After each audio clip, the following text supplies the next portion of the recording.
क्या कभी आपने सोचा है कि ठंडी, टिकाऊ और शानदार दिखने वाली लिनन कपड़े की शुरुआत एक मामूली पौधे से होती है?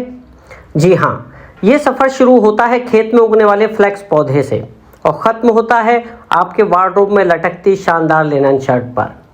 आज हम जानेंगे फ्लेक्स से लिनन तक की पूरी प्रक्रिया स्टेप बाय स्टेप। चलिए बिना देर किए शुरू करते हैं।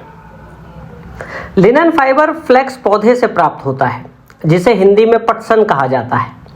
ये पौधा 100 दिनों में तैयार हो जाता है और इसकी ऊंचाई 3 से 4 फीट तक की होती है।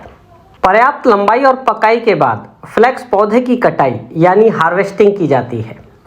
ध्यान देने वाली बात यह है कि पौधे को काटने की बजाय जड़ से उखाड़ा जाता है, क्योंकि फाइबर्स पौधे की पूरी लंबाई में पाए जाते हैं। जड़ सहित उखाड़ने से ज़्यादा लंबे फाइबर्स तो प्राप्त होते ही हैं, साथ में बाद में होने वाली प्रोसेस रेटिंग भी इवन होती है, जो फाइबर्स को स्ट्रॉन्ग होने में सहायता करती है। हार्वेस्टिंग के बाद अगला चरण है रिपलिंग, जिसमें पौधे की पत्तियां और बीज हटा दिए जाते हैं। बीजों को तेल निकालने के लिए अलग रखा जाता है। रिपलिंग के लिए कॉम्ब की तरह के इक्विपमेंट का उपयोग किया जाता है, जिसमें लंबे और नुकीले दांत बने होते हैं। प्रोसेस को रिपलिंग शायद इसलिए कहा जाता है क्योंकि पत्तियां रिपल करके यानी लहरा के गिरती हैं। रिपलिंग के बाद अब बारी है सबसे महत्वपूर्ण प्रोसेस की, रेटिंग की। इसमें फ्लेक्स को 7 से 14 दिनों तक पानी में डुबो कर रखा जाता है, ताकि गोंद जैसे पदार्थ घुल जाएं और फाइबर्स लकड़ी से अलग किया जा सके। इस प्रकार की रेटिंग को वाटर रेटिंग कहा जाता है। हालांकि पानी के स्थान पर ड्यू यानी ओस का उपयोग भी किया जा सकता है, पर यह काफ़ी अधिक समय ले लेता है। रेटिंग के लिए अल्कली और एसिड्स जैसे केमिकल्स का उपयोग भी किया जा सकता है, पर यह महंगा पड़ता है। इको फ्रेंडली प्रोसेस के लिए आजकल एंजाइम्स का उपयोग भी किया जाता है। रेटिंग के बाद फ्लेक्स की ऊपर की लकड़ी की सतह को तोड़ दिया जाता है, क्योंकि फाइबर सतह के अंदर पाए जाते हैं। ऊपर की सतह को तोड़ने की प्रोसेस को ब्रेकिंग कहा जाता है। इस प्रोसेस में फाइबर्स लकड़ी से अलग हो जाते हैं, पर लकड़ी के छोटे छोटे टुकड़े फाइबर्स में मिक्स हो जाते हैं। लकड़ी के टुकड़ों को फाइबर्स से अलग करने के लिए फाइबर्स को झाड़ना होता है।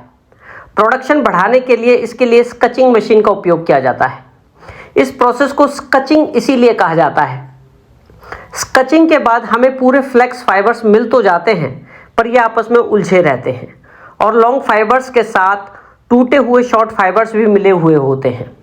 फाइबर्स को अलाइन करना जरूरी होता है और शॉर्ट फाइबर्स को निकालना भी होता है, जिससे कि साफ सुथरे और मजबूत यार्न बन सके और फाइबर्स की कीमत भी अच्छी मिले।